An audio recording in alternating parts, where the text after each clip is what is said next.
Bismillahirrahmanirrahim, and welcome to another episode of Tonight with Muntazir.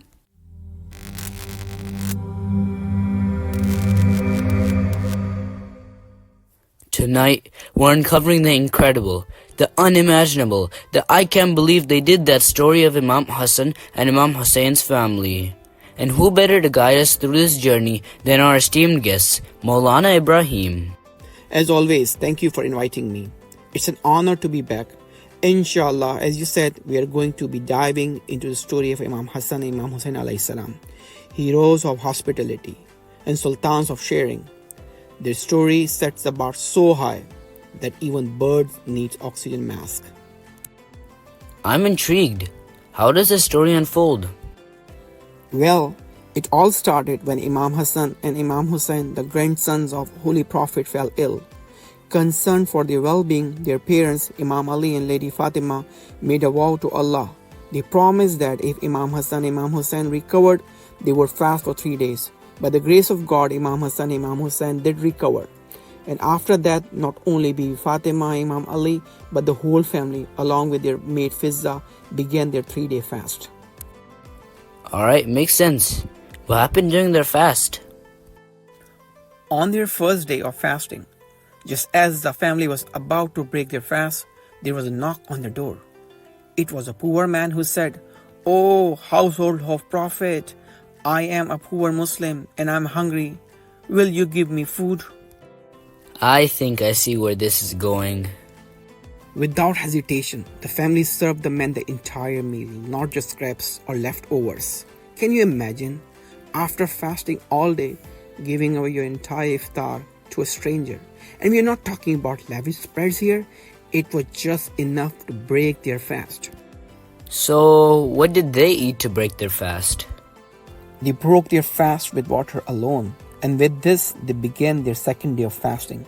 As they were about to break their fast on day 2, they heard a knock on the door.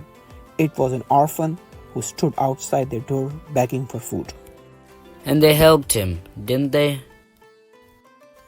Of course, just like the night before, the family gave up their food and broke their fast with water alone. So what happened on the third day? On the third and final day of fasting, someone knocked on their door. It was a recently released non-Muslim prisoner who, just like those before him, pleaded for food. Once again, the family gave up all they had. That's incredible. I mean, fasting all day and then giving everything away? But at the end of the 3 days, they must have been super drained and weak. Definitely. By the end of the 3 days, the family was extremely drained and physically exhausted, but had nonetheless fulfilled their vow. The next day, when the Holy Prophet saw them in this state, he said, "It grieves me to see you in this condition." At this moment, Allah sent down Angel Jibreel to descend and say, "O Muhammad, receive this surah. Allah congratulates you for having such a family."